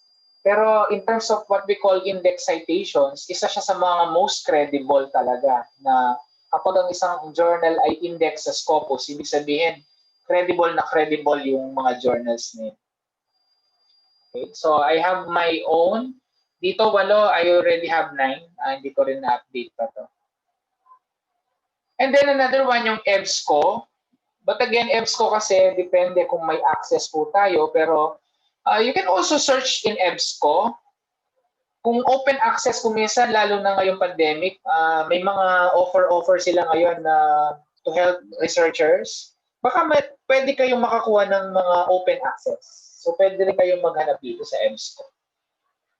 So mayroong EBSCO open access. So EBSCO is www.ebsco.com/open access. Ito karamihan, ito yung mga open access journals na nalilink din sa iba't ibang mga databases like yung DOAJ kanina at iba pa. So, yun po yung aking presentation for today. Pero how do we relate it, no, with the qualitative study? Ito kasi yung issue din sa literature review, sa qualitative. Sa quantitative kasi, you're doing the literature review primarily to support your hypothesis. Di ba? Yung mga sinasabi ko kanina, yung blind spot. Sa qualitative study naman, ang dinidiscover natin when we do literature review, karamihan po ay yung tinatawag nating blank spot. Ibig sabihin, itong area na to, hindi pa siya ine-explore. Kasi let's try to face this when we do qualitative studies or researches. Karamihan ng mga yan ay exploratory in nature. Kaya nga kung minsan, mas konti ang RRL nila sa qualitative. You can correct me, Dr. Richard, if I'm correct. Sa qualitative kasi ganyan, karamihan. Lalo na when we focus ourselves with the blank spots, no? Pero sa sa quantitative, no? Kailangan supported by literature yung hypothesis mo. Sinabi ng ganitong, na-found out sa study na ganito, na significant ito. Sinasabi dito na may difference ito. Pero sa qualitative, ano yung dinidevelop natin when we do literature review? We try to develop a particular, parang, what do you call this, theory. Ano ba yung theory behind, no? This topic that I would like to explore in qualitative study, may blank spot ba dito? Ibig sabihin, hindi ba ito ine-explore? O kaya, ano yung mga theory na related dito sa mga ginagawa, sa gagawin kong study? So, yun yung, kung minsan depende kasi sa quantitative or qualitative. But again, itong pinresent ko can be applicable to both. Pero in terms of qualitative, ang pagkakaiba lang is yun nga. You're trying to explore using the literature. Yung sa quantitative, you are using literature review to support your claim or your hypothesis. Kasi later on, pag mag-hypothesis testing ka, titingnan mo ngayon, kung ito bang sinabi ni ganito or nakita doon sa study ni ganito is totoong different, significantly different, or significantly connected or related, or yun nga, no? Yung mga ganoon. Sa qualitative naman, nagiging parang part siya ng development of the framework of your study. And at the same time, isa pa sa mga sigurong pwede kong i-add is that do we also need to come up with a literature review to support our methodology? Pwede rin po. No? Cite particular studies that have used this particular method in this particular study, lalong-lalo na sa qualitative. No? Magandang suportahan na ginagamit ito, yung particular study na to, sa qualitative research, sa ganitong type of qualitative study, kung ethnography yan, case study yan, phenomenology yan, ano yung mga recent studies na gumamit ng ganito na related sa gusto mong gawin. So that can also be included in the literature review. So with that, yun po yung aking presentation. Let's have our question and answer po for some clarifications. So Doc Richard and Doc Paul. All right, thank you very much, Doc PJ. That was an amazing and very substantial discussion. All right, so at this juncture, I think we can start with the question and answer Q&A. So if there are questions from our chat box, is there any question? Let's see. May tanong po ba tayo sa ating chat box?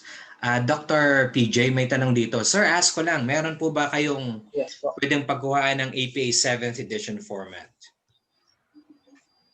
Well, I think may mga gumawa na ng review ng 7th edition na already mentioning the significant differences. Yung availability niya, pinablish na siya ng APA, kaya lang, I think binibili siya, ano, Doc Richard, binibili siya. Yung Hindi din ako nakapag-download yung yan, sir. mismong libro about it. However, siguro later, though this was given to us in our university, mga significant changes, siguro I can show later yung sample ng mga significant changes. I-discuss sa amin. Though ako skimmingly, nakita ko lang yung yung mga reviews tungkol sa APA 7. Yun yung nabasa ko. Pero yung mismong APA 7 na as in APA 7 na buo, hindi ko pa siya talaga nakita ng buo. So yung nabasa ko, yung mga reviews about APA 7. Na siguro yung mga yun nakabili na ng libro and then they mention about the difference. So yun yung mga nabasa ko. And I attended one seminar in our university. They presented the differences. So I can share that siguro later. All right, thank you very much, Sir Yes po, PJ. once na senior po Yeah. ni Doc PJ, ipopost na lang po natin sa ETCOR. Yes po. Thank you, Doc Richard. May katanungan pa po ba tayong iba? Sir, Tingnan po natin before ang ating, the other questions, can I share something po? With the yes, permission sir. of Doc PJ. Yes po. Yes, Doc Opo. Richard. Habang nagtotalk po si Sir, nag-note po ako ng konti. May mangilan-ngilan lang po akong addition, baka makatulong din po sa inyo. But of course, I would like to clarify na hindi po ako yung speaker. Napakagaling po natin ng ating speaker, no, si Doc PJ. Napakarami nating pwedeng matutunan sa sa kung paano ba ang tamang pag-digest, pagkuha ng mga literature and other studies. First po, paano po ba yung tamang citation? Gusto ko lang i-add. Pag minsan, di ba, sabi nga ni Doc PJ, meron tayong mga citation formats na sinusunod. Pero kung minsan, pag pumunta ka sa journal, meron silang recommended citation. Makikita mo yon pag nandun ka sa journal, this is the recommended citation. Okay po yon, nakakabawas sa trabaho ninyo, lalo na kung hindi ka sanay kung paano ba yung pagkakasunod-sunod, mauna ba yung author, tapos ano yung mga susunod doon sa format. Nakakatulong po yung makikita nyo sa ibang mga journals, meron silang recommended citation. Pero maging careful din po kayo. Hindi porke nakita nyo doon na merong recommended citation, wow, bawas na sa trabaho ko, kukunin ko na siya as is. Kailangan mo pa rin siyang i-review based doon sa nire-require ng university ninyo o kaya ng professor mo. Kasi kung minsan, kahit nandyan ang technology, kahit nandyan ang mga ibang mga tools, mas matalino tayo sa technology. So mas matalino tayo sa mga tools na ginagamit natin. Nasa atin pa rin ang final na decision or pag-assess doon. And then regarding po sa sinabi ni Dr. PJ kanina na kapag nagbabasa ka ng literature or mga related studies, you have to digest them in your own words. Tama po yun. I agree with Doc PJ. Ang style po or ang siguro mabibigay kong tip sa inyo para iwas plagiarism kasi 'di ba meron pong ini-scan pa meron tayong tinatawag na plagiarism scanning kung saan chine-check pa kung ilang percent ang authentic, ilang percent ang plagiarized sa trabaho mo. Usually merong mga universities na 5% lang, merong 10% lang. Kapag lumampas ka na doon, 11% halimbawa, ibabalik sa yung trabaho mo. Pero syempre nagbayad ka na, binayaran mo na yung para sa plug scan na yon. So para makaiwas ka doon, tama po yung sinasabi ni Doc PJ, once na nagbabasa ka ng mga studies, ng mga related studies, mga related literature, once na binasa mo na siya, sa isipan mo, i-digest mo na kung anong ibig niyang sabihin. Para kapag nilipat mo siya doon sa manuscript mo, sariling words mo na yung ginagamit mo. Ang hirap po kasi sa iba, pag nakita mo yung related literature or study, kukuhanin mo siya ng buo, tapos to follow na lang kapag patapos na yung study mo, doon mo i-revise lahat, doon mo ayusin lahat. Kaya nagkakaproblema ka, minsan nalilito ka, ano ba dito yung na-paraphrase ko na, ano ba dito yung hindi ko pa na-paraphrase. Kaya nga kung minsan napapasubo tayo na napunta na tayo sa plagiarism scanning tapos ang taas-taas ng plug scan rate natin. No, of course, hindi maganda. So one tip to that, Habang binabasa mo, binasa mo pa lang sa mismong journal, intindihin mo na kung anong ibig niyang sabihin. And then, pag nilipat mo sa mismong manuscript mo, ay ginamit mo na yung sariling salita mo, yung pagkakaintindi mo. So nakakaiwas ka na doon sa mga possible na mangyari sa dulo.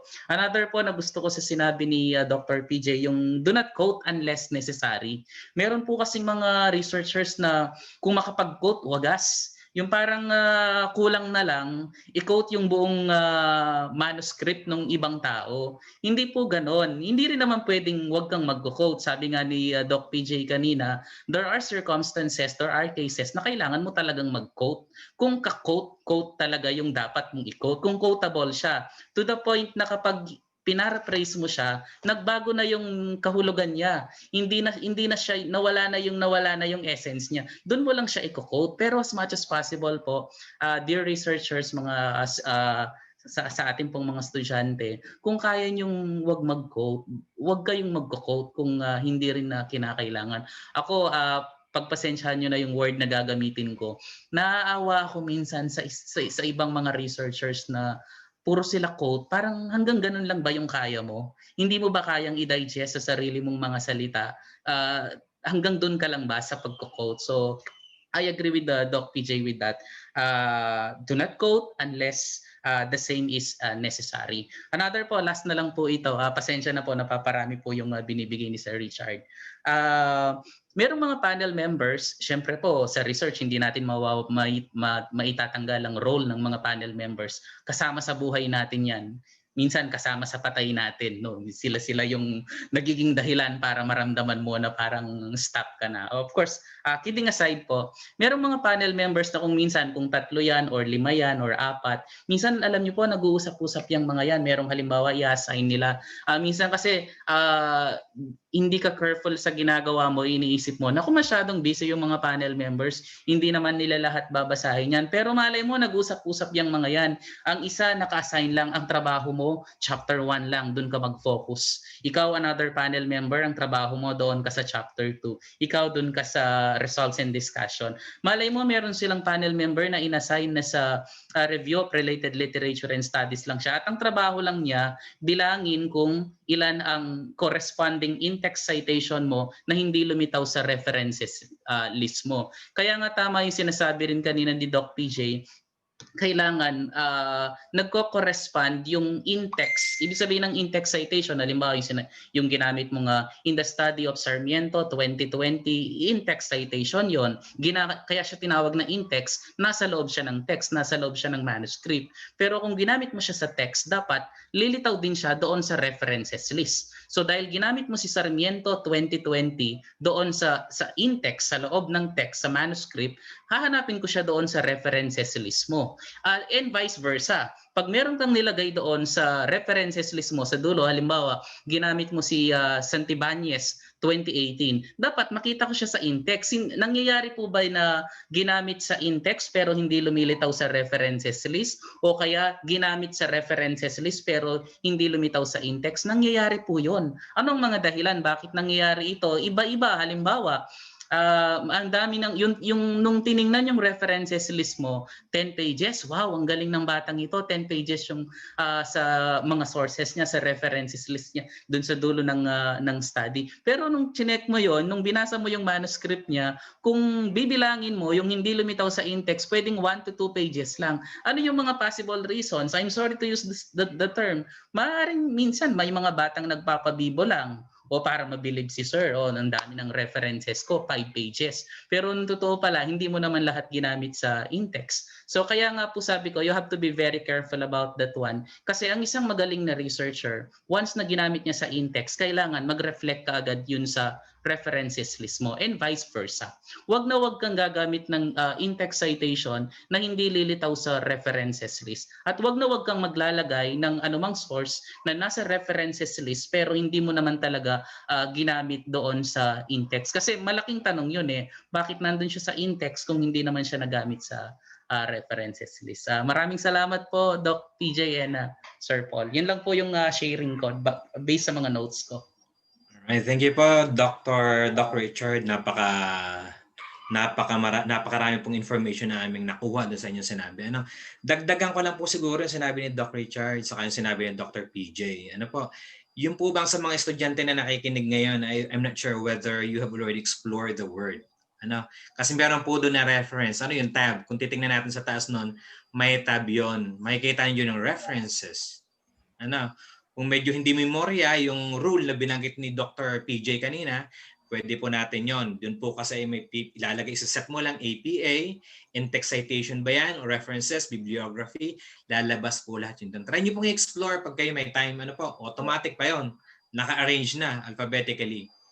Ganun po siya ka-simple. Saka sa Google Scholar, pag tinype mo yung source, type po na yung source, lalabas doon yung anong format bang gusto mo, MLA, APA, Chicago, lalabas po yun doon. I'm not sure if you were able to explore it, but if I were you, they have to be very careful about that. One, Doc, no, yung reminder ko nga kanina, exactly. nandiyan ang technology, pero let us not forget na mas matalino tayo sa technology kung minsan namamali. Ako po personally, Doc, alam nyo, regarding po sa sinasabi nyo na yan na naka-ready na rin siya, nandiyan na yung technology, bakit hindi mo pa gamitin? Ako po sa mga senior high school sa grade 11 po, share ko lang po.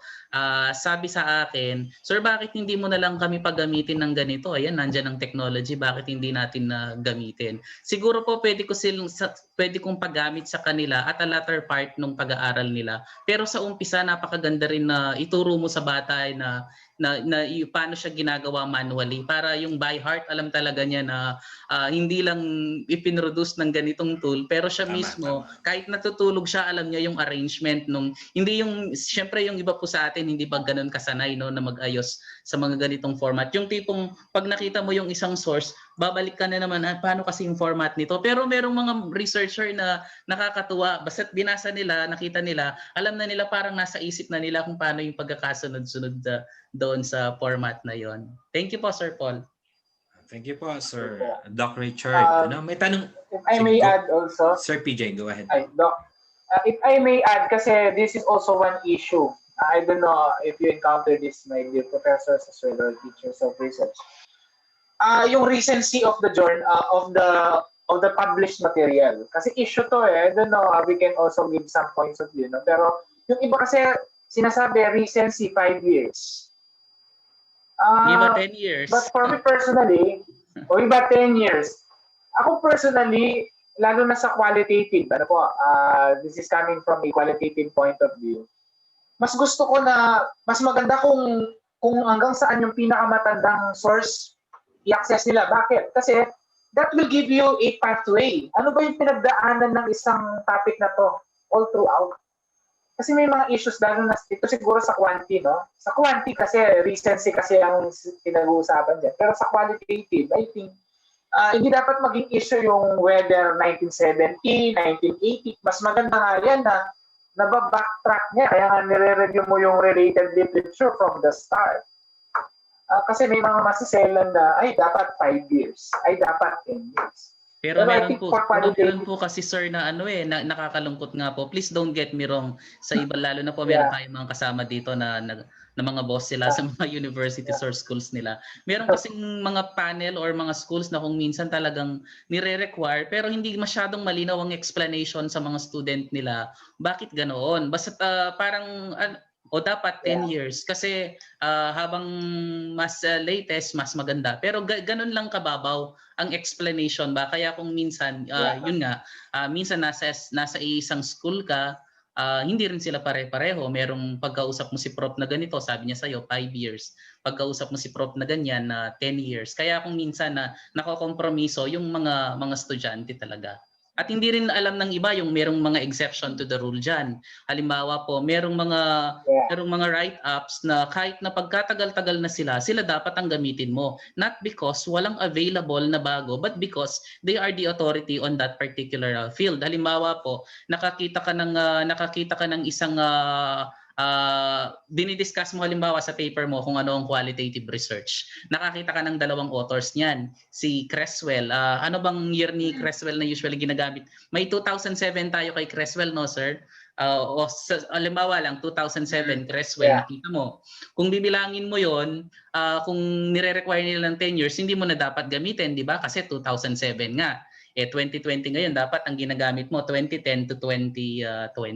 Tapos nakita mo ngayon yung kay Doc PJ Sarmiento, kaya kay Doc Sanchez, nakita mo bagong-bago 2019, dinidiscuss din niya yung qualitative research. Sino yung isa-cite mo? Kung masyado kang nakinig dun sa prop mo na dapat yung bago, yun ang gamitin mo, isa-cite mo si Dr. Sanchez, right? Pero you have to be careful about that one. Sino ba si Dr. Sanchez compared kay Creswell? Diba? Sino ba yung authority when it comes to qualitative research? Yan po yung mga sinasabi natin. Yes, we follow yung tinatawag nilang recency na meron kasing mga studies na talagang yung mga bagong related literature and studies, yun talaga yung dapat nating gamitin. But let us not forget na hindi po absolute yun. There is an exception to the rule kung saan kahit pagkatagal-tagal na ng isang article or ng isang write-up, siya pa rin dapat ang gamitin mo, not because walang available na bago, but because but precisely yung reason natin ay siya yung authority, siya yung dapat mong banggitin sa particular field na po na iyon. If I may add, Doc Richard, halimbawa, when we are talking about theories, theories should be coming from, most likely, dun sa pinaka-main source. Halimbawa, they are talking about the theory of relativity. Siyempre, kukunin mo yun sa, as much as possible, dun sa main source na nag-discuss o naka-discover ng theory of relativity. O kaya, psychology, yung kay psychosexual preconditioning ni Sigmund Freud. Kung meron siyang article na ganoon, yun yung authority kasi yun yung pinag-signal. Exactly. So, again, these are some issues. Yeah, lalo na sa qualitative. Ako, for me, there is no issue of the recency, lalo na sa qualitative. Mas maganda nga yun eh. Backtrack mo yung pinagdaanan ng topic na yun. So, to identify yung sinasabi na nakakalungkot lang po talaga kasi sir na meron tayong na-experience na meron pang schools na gano'n na pag sinabing 10 years, hindi mo mababali yun. Pag sinabi nilang ganitong years ang gamitin mo, parang wala ka ng karapatang magpaliwanag. Basta nakita nila na hindi pasok doon, mali ka agad ang ginawa mo. So, kailangan din na malinaw kung ano ba yung mga rules about these things. Thank you po. Thank you, Dr. Richard. Naalala ko lang po, Doc Richard. Doc Paul, may i-add din pala ako, yung proper use of as cited in. Kasi halimbawa, di ba, sa pinakita ko kanina, I cited Cooper 2010, however, as cited in Creswell and Creswell 2018. How do we do that po? Ibig sabihin nun, nakita mo na ginamit ni Creswell yung idea ni Cooper. Nabasa mo yon sa work ni Creswell, na sinite niya si Cooper. Pwede po yun. So, ibig sabihin, hindi mo talaga nabasa yung original work ni Cooper. Nabasa mo yung idea ni Cooper sa citation ni Creswell and Creswell 2018. So, pwede po yun. Now, ang tanong, Doc Richard, siguro pwede nila tanungin, dapat po ba si Cooper nakalagay din sa reference? Yes or no? Reference list. Yan yung pag-cite ng secondary sources, no, sir? Yes po, opo. Actually, pwedeng hindi na. Yeah. Parang sa pagkakaintindi ko rin, merong isa sa kanila ang hindi nalilitaw. Hindi nalilitaw. Yung kung sino yung sinite. Opo. So, halimbawa, Cooper, 2010, as cited in Creswell 2018. So, si Cooper ba dapat nasa reference list? Kahit hindi na. Kasi hindi mo naman nabasa talaga yung main work niya. Opo. Kasi nabasa mo siya kay Creswell and Creswell. Yes. So, naalala ko lang kasi minsan may nakikita sila. Right. Thank you, Dr. PJ, for enlightening us. May tanong po dito. Is there a minimum or a maximum number of pages in writing RRL po? Madalas po kasi nililimit po kami reason daw po ay validity ng info habang tumatagal po yung work. Magkaibang tanong yata yan, Doc. For me, magkaiba po bang tanong yun? Opo, parang magkaibang tao sila. One from magkaiba random po. Yun po muna ang isa. Is there a minimum or a maximum number of pages and writing RRL. Magkaiba yata yung Actually nga, kaya nga review of related literature. It should not dictate yung how many pages, whether konti or mahaba. Kasi nga, depende sa na-review mo.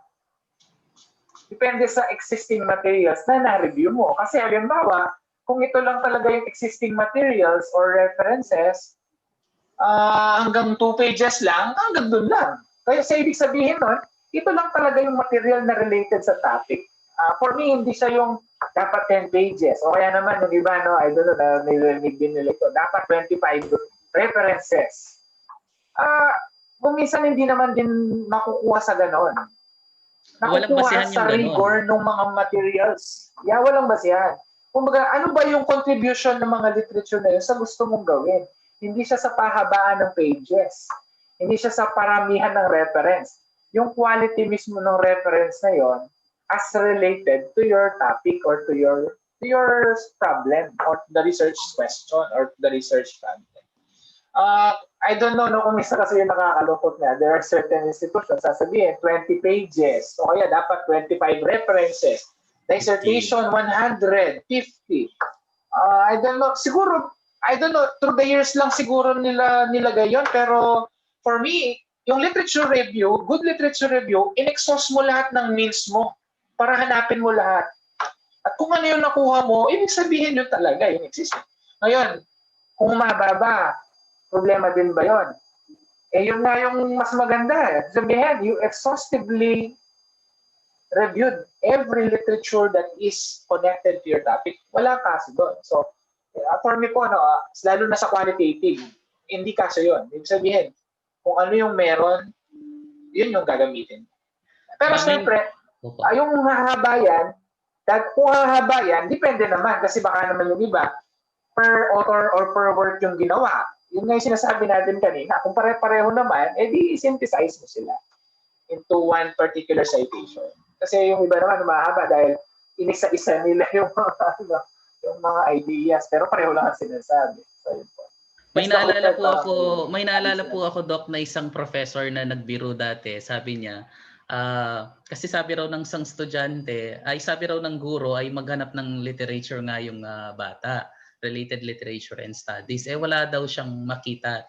Kung wala kang makitang ganyan, bakit mo pa itutuloy yan kung walang literature? Sabi naman ng prof na kausap ko, yun nga exactly ang point. Wala nga siyang makita, wala pang nasulat. So hindi ba magandang reason yun para magpatuloy siya? Kasi naghahanap tayo ng dapat mailalagay siya. Pero the point na wala nga siyang mailagay, wala siyang makita, walang available, baka sinyalis yun na dapat nga magpatuloy siya.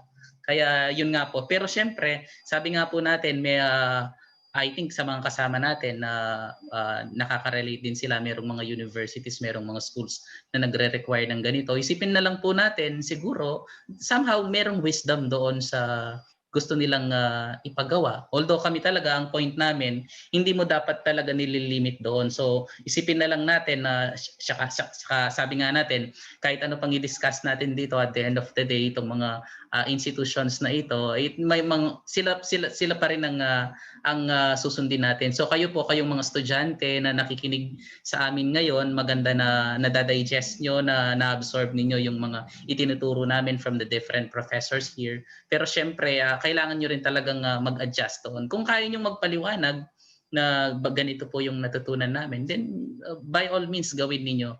Pero yun nga, talagang mag-a-adjust kayo. Syempre, ang research hindi siya hindi siya ang parati kong sinasabi na hindi siya hindi siya 1+1 na pare-pareho yung sagot. Kung minsan kung sino yung kausap mong prof, kung saang institusyon ka nandoon, kung ano yung minsan nga panel members, isang paper, sila mismo naggugulod. I do not know kung naka-experience na kayo ng ganoon na usually kasi ang alam nyo mga panel members na nagkakasundo, no? Pare-pareho yung iniisip. Pero minsan makakatsyempo ka ng sila mismo din ay hindi sila nagiging isa doon sa mga opinion nila, which somehow healthy kasi yun nga na I think nakakatulong yon para sa kung ano talaga yung tamang gawin. Dr. Richard, I would like also to make an emphasis. As much as possible sa literature review, if you can access the primary source, that would be better. Diba? Kumbaga, iba pa rin na mas mabasa mo yung yung primary source. No? Yes, Halimbawa, po. kung journal yun, kung sinites sa dito, ay related ito. Pero sana naman, kung may access ka rin, Kung hanapin mo mapupuntahan na, mo na rin siya, mismo yung tama. article na yun. Mapupuntahan mo rin. Kasi iba rin na ikaw ang nakakita. Okay. Kasi baka may ma-discover ka pa din doon na iba. Alright, and Doc Richard, Doc PJ, hindi ko lang masyadong ma-digest yung question.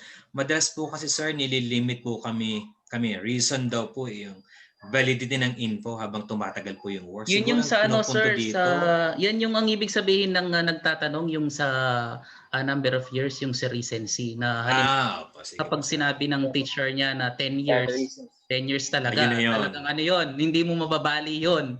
Pero ang advice ko na lang sa batang nagtatanong, sa estudyanteng nagtatanong dyan, subukan mong magpaliwanag sa guro mo na, ma'am, sir, meron pong exception to the rule. Hindi naman po sa lahat ng oras ay masyadong matigas yung 10 years mo, 5 years mo na hanggang doon ka lang din naman. Halimbawa, sa methodology mo, yun nga, kapag ang explanation mo tungkol sa mga dapat explanation ng mga authorities, tumatagal talaga yan. O kaya yung mga theories na talagang sana lang yung maging open na din yung mga ibang nagtuturo ng research na maging mas malalim pa yung pagkakaunawa nila doon sa recency na yun. Although that is good, that is a good sign. Kasi meron talagang mga study na dapat talaga recent ang mga ginagamit mo. Halimbawa, kung ang pinag-uusapan mga teaching strategies, kailangan talaga hindi pwede yung mga 2 dekada na yung ginagamit mo. Kasi kung teaching strategies halimbawa ang pinag-uusapan, ang teaching strategy na innovative 5 years ago may no longer be innovative ngayon, di ba? Kaya depende rin talaga sa topic yung pagkaka-apply nung recency naman na iyon. Pero halimbawa, kung ang pinag-uusapan mo halimbawa ay isang dalisay na pagmamahal, pwede mo ba sabihin sa bata na kailangan 5 to 10 years? Hindi siguro. Baka merong mga mas ilang dekada pa ang makakapagpatunay or makakapagbigay ng komento sa kung ano ba ang dalisay na pagmamahal. Pero kung ano yung magandang teaching strategy ngayon, siguro wala kang magagawa doon kung sinabi ng prof na 10 years lang dapat o kaya baka nga 5 years kasi yung ginagamit mong teaching strategy ngayon ilang taon lang, iba na naman, laos na, diba? So ganun po 'yun.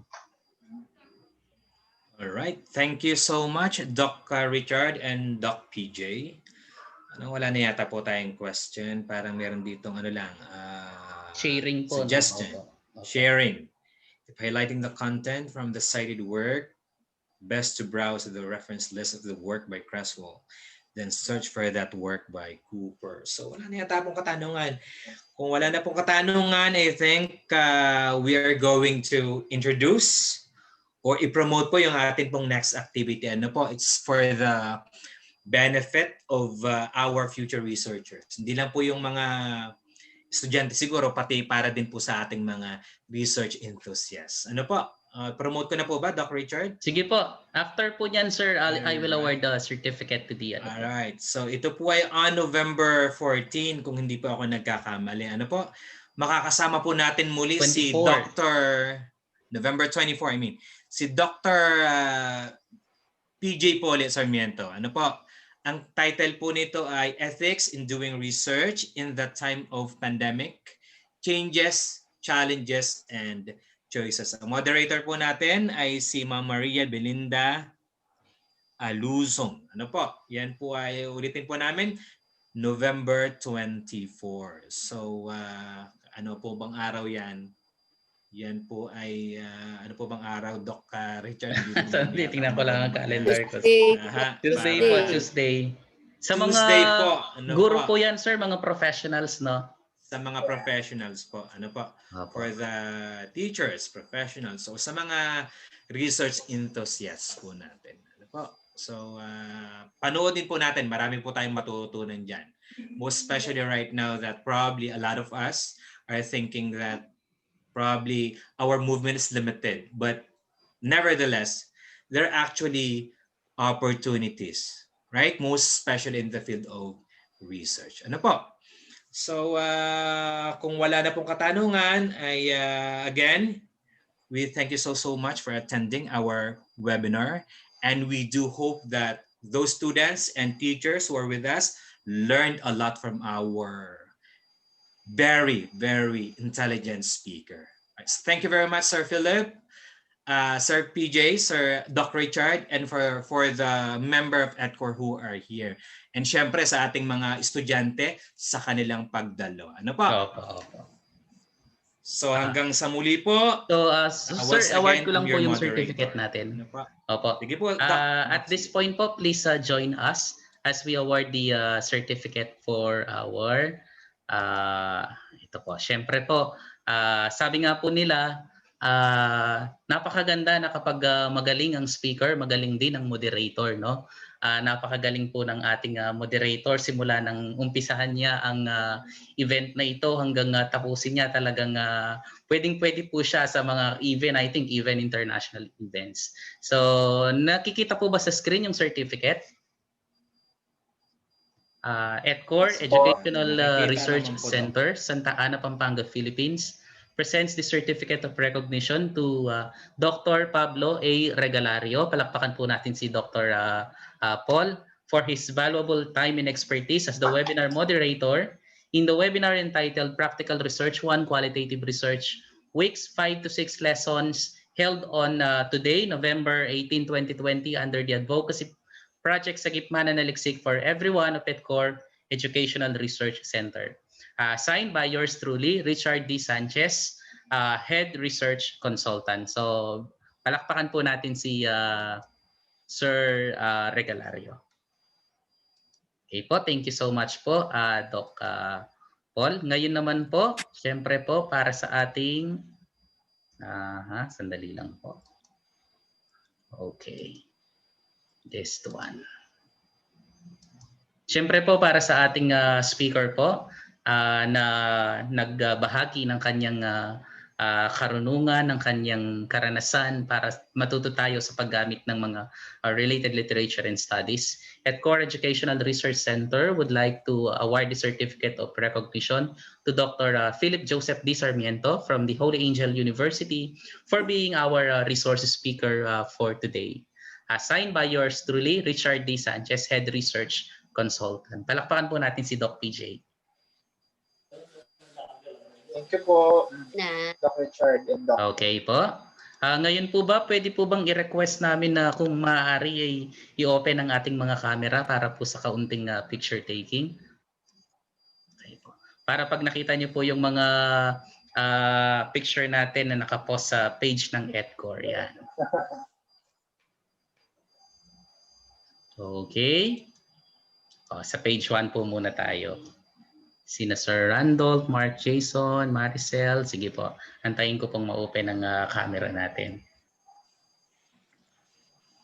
Okay. Ready? Sige po. Sa page 1 po. Okay. Sandali lang po. Sa-save ko lang po.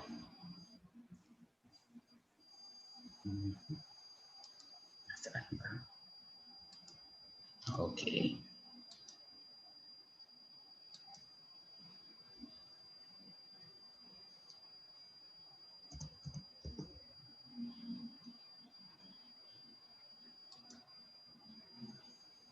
Okay, next po. Okay. 1, 2, 3. Print screen ko na po. Smile. Yan. Okay, maraming salamat po. At abang-abang lang po kayo sa mga susunod nating lessons dito sa ETCOR Educational Research Center. Parati naman po tayong nagpo-post. So alam niyo po yung mga susunod nating mga activities. Maraming salamat po. Thank you so much, Doc Richard, sa lahat. Once again, I'm your moderator, Mr. Pablo Regalario. Sir Paul, ang galing mo. Tayo. Salamat Keep safe po tayo. Keep safe po tayo Thank lahat. you. Thank you, Doc Doc PJ, PJ. salamat po. Galing ni Doc PJ. Marami din akong natutunan.